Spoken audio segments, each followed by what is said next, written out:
Welcome to Weld.com. Today I want to feature an Everlast 200DV dual voltage. This machine has a lot of capabilities, so I want to go through and kind of describe some of these features.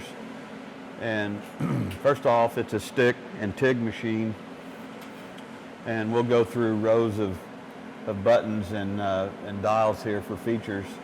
The first one up here in the upper left is a program of downslope on your 2T or 4T programming. We're going to run off of a foot pedal today, so we're going to stay on 2T. If we plug this in and just use the contactor on the torch, we can program a downslope. I do believe that downslope is in seconds. So if we were making a repeatable procedure type weld or process weld, and we hit the contactor, we come up to our amperage. We hit the contactor again, it would go through a downslope of amperage for whatever seconds we have dialed into it. The second one is pre-flow off over here. We have it set to 0 because I'm just going to be running beads on carbon steel and aluminum. When we get to aluminum, I could do the pre-flow. If I have it set for 2 seconds of pre-flow, that means it's going to flood my arc area for 2 seconds before it allows the amperage to come on. It's pretty simple. It's kind of if you don't use it and you walk up to a machine and somebody has set a pre-flow, you're thinking the machine's not working correctly because you're hitting the foot pedal or you're hitting the contactor and nothing happens. Well, that's the delay. So I'm going to go ahead and set it down to 0. Post-flow is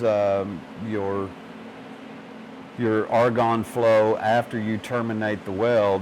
I normally set mine to about 8 to 10 seconds depending on the size of tungsten that I'm using and the amperage that I'm welding at. I'm going to be using 3/32 tungsten today, so I'm going to set it at about 8 seconds or so. We'll go up here. We've got pulse, high and low, or off. We have the 2T and 4T programming. We have AC, DC. Over here on this last one is high frequency, lift arc, or stick mode. So right now we have pulses off. We have the 2T set for our foot pedal. We're on DC, and I have high frequency start. And again, we're going to run some beads and just kind of show some features here. In the blue dials down here, we have pulse frequency, a ratio of pulse amps, and the balance or percent of on time. So since we're not pulsing, when we get to pulse, we'll get into this and we'll change it up a little bit, but I want to show how what this does to the arc, I should say.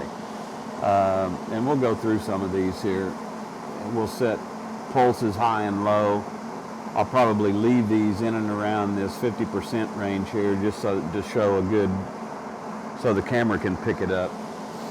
When we get to the alternating current side of it, we have the frequency of pulses and we have the imbalance, low and high, meaning penetration or cleaning action. So I'm going to leave this set at 200 amps. By the way, on DC, it will go from 200 down to 5 amps. So big range there. I'm going to go ahead and leave it at 200. I'm not going to be using 200, but while we're welding, I want the camera to be able to pick up. What's actually going on with the arc pool. So I need enough amperage to kind of show that. So let me grab my hood. Be right back. So this first bead is just straight up high frequency DC on steel. I'm trying to hold the torch up pretty much straight up overhead. Camera guy, how many amps is that? 149. About 150 amps, decent sized pull.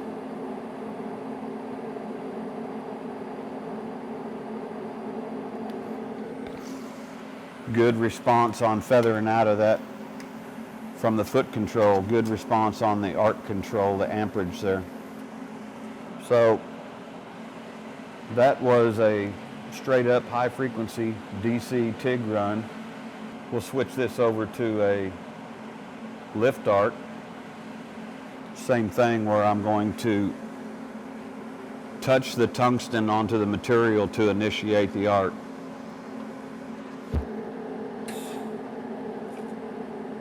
And that went off really quick. That was nice.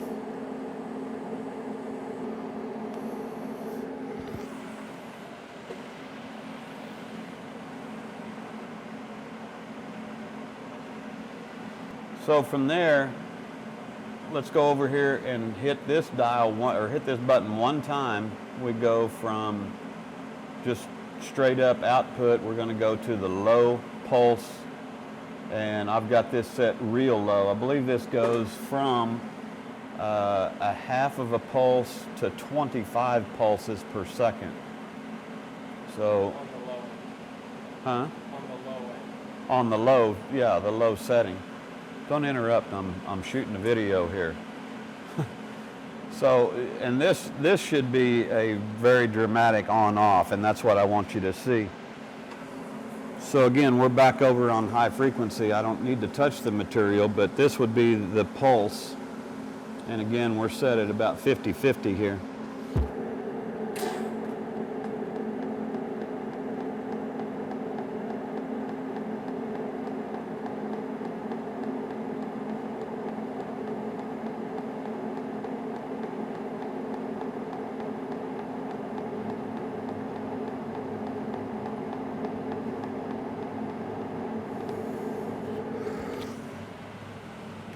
So you should have been able to see a pretty dramatic on-off. And again, within just within that, that's the timing of the pulse.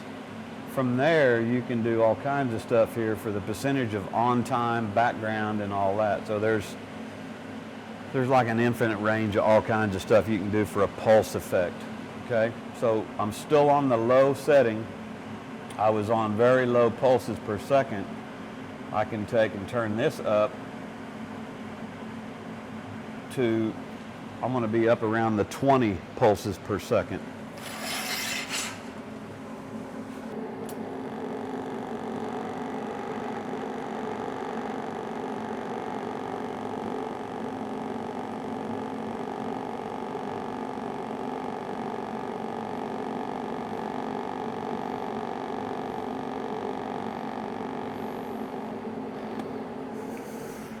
To me, looking at this, comparing this between just running straight up and running a couple of beads, the 20 pulses per second looks smoother than my normal run of just me moving by myself. It's wetted in and looks smoother. The low pulses per second has more ridges to it. So we can go turn this way back down. Well, actually we should stay about middle and go to high pulses, and now we should be about 85 pulses per second.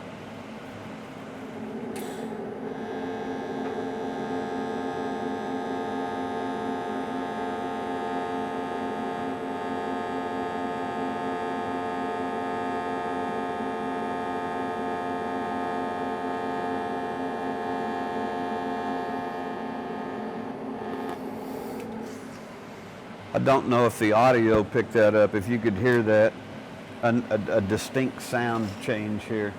And then we can go all the way up on high pulses per second. Should be 150 pulses per second. Should be more of a higher pitch.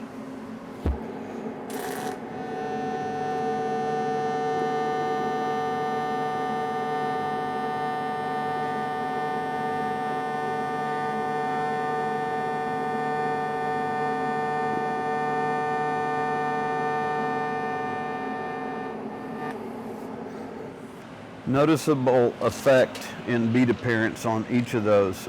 So again, features, adjustments, capabilities of doing pulse, and then just a wide range of things that you can do with pulse.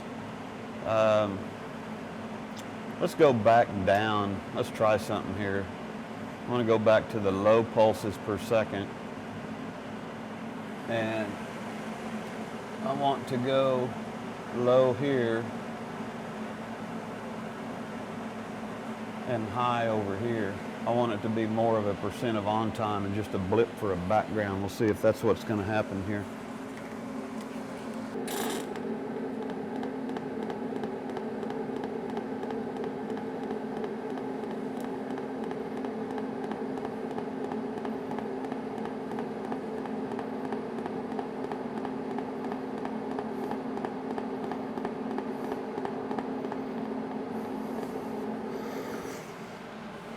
Very noticeable effect there. If the audio picked it up, it's more, every time it goes into the background, low pulse, it's like a pop, you know, and it's not, that's normal. I like it. I mean, this is everything we've done so far, very responsive, very spot on. So a lot of capabilities here. Set these back to pretty much straight on. All right, now we'll go away. We'll leave all the pulse, everything off, and we'll go to AC. Now on AC, let's go down in Hertz so that you can kind of see what the alternating current and hear what the alternating current's all about. I am going to leave this in the balance. I want to leave over here on the low end because I'm using a sharpened tungsten and I want it to stay fairly sharp. If I turn this up, then it goes more into a cleaning action and it tends to ball the tungsten. And that's fine. I do a lot of aluminum welding where I do weld with a balled tungsten. Today I'm wanting to show this on some clear arc shots here.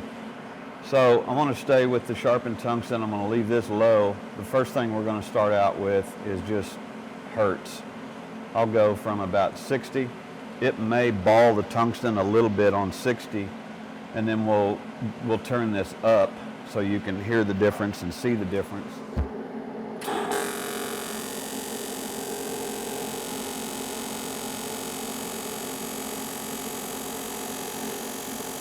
Amperage. 93.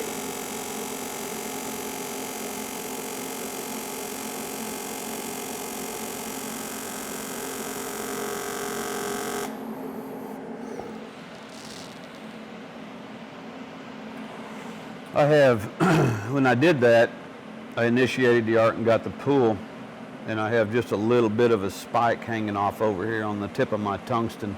I expected a little deformation to happen. That's a E3 tungsten. So I do want to go clean that off a little bit. I'm going to turn my Hertz up to 135. I should be about double of what I just had.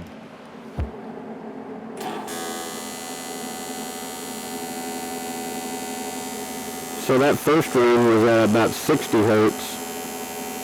And this one's at 130 something. A little tone difference.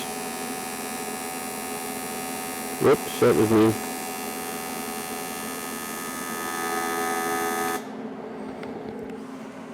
So you can hear a tone change there as far as what's going on with the amount of cycles per second. And then we can go all the way up to, 250. Hello. Let's go all the way up to 250. So you really should hear a nice tone difference here as far as it should be a higher pitch.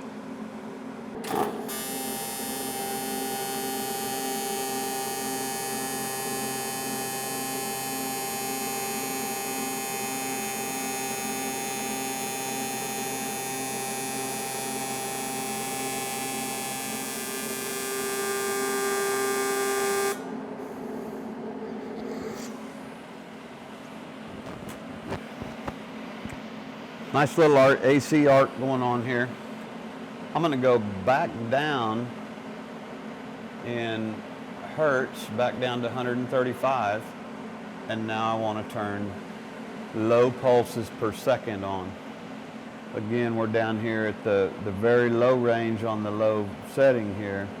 I'm going to leave these two about balanced out. So we should see a slow pulse sequence on aluminum.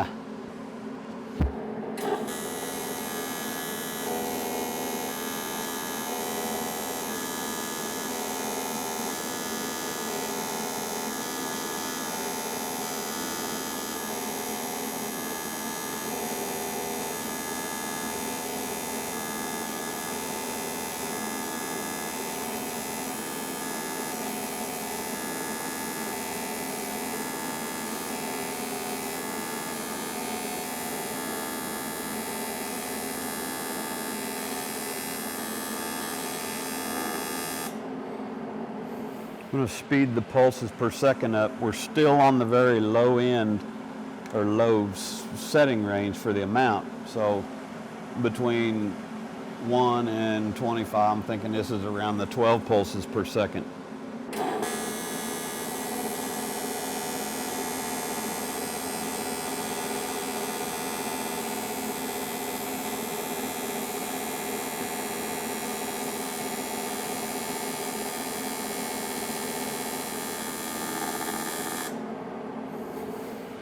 Big noticeable difference in the ridge line in here and everything. I turn this up even more. I don't know that you're going to see a whole lot of difference in between the straight bead and just this. We can try it. That noticeable difference will come from dropping the background amperage, but we'll give it a go here. Let's see what it does.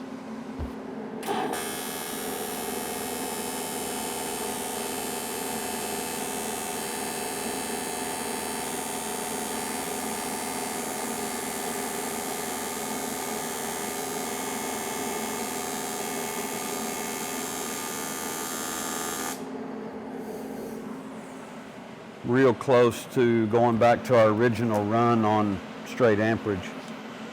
Now, I mean, it's pulsing real fast. We're not even on the high range yet. So let's take that and turn down one of these low, way low, and see what noticeable difference we get.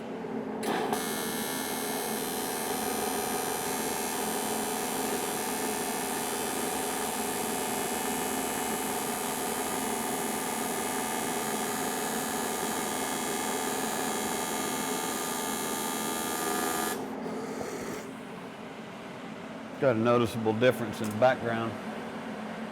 Now we'll do the percent of time and take it down.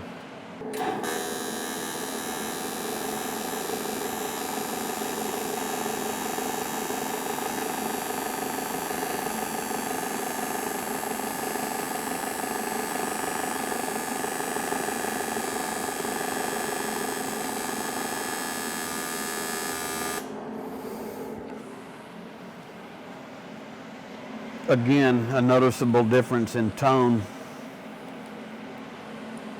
Can you zoom in on that? Getting just a little bit of a spike, which is normal. I mean, you're going to get that at times. You know, we could really, let's do it. Let's go ahead and do it. I'm gonna go ahead and this is going to create more of a ball, but I'm going to go up to 50% cleaning. What this should do is it's going to make a pool, but it should go ahead and deteriorate more of the end of the tungsten a little bit. Still going to weld fine.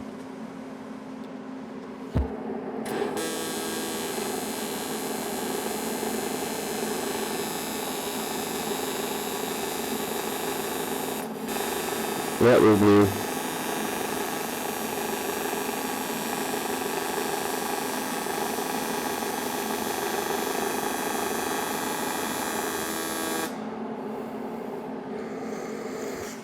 I apologize for that. I was so mesmerized by what was going on at the end of the tungsten, I wasn't watching my arc length. I'm human, make mistakes on occasion. But we do have more of that little, and it's more concentric around the tip or whatever. And sometimes you'll want that effect. It's more of a soft buttering type of an arc, doesn't drive it, not a cone and drive it down into the material. So, you know, the whole point here is we went through a bunch of different settings, features. They all responded. They all responded well. I just thought that was a good run on showing a lot of different stuff of what goes on with each of these features and the adjustments. So again, you know, we showed a lot of different things here on the machine. It's capable of a lot of different things on a good little TIG machine for around $1,300. You're getting a machine that you can run a lot of different ways, do some cool tricks with it. Carbon steel, stainless steel, aluminum. We did a lot of different types of bead profiles here. So I'm hoping this helps out. Cool little machine. Things, you know, foot pedal worked great. Able to taper off the amperage. I had it set at 200. I wasn't welding at 200, probably 150, 160 at times. Less than that at times on the aluminum because that's saturated with heat. So thanks for watching Weld.com. Bob Moffett with Cali College.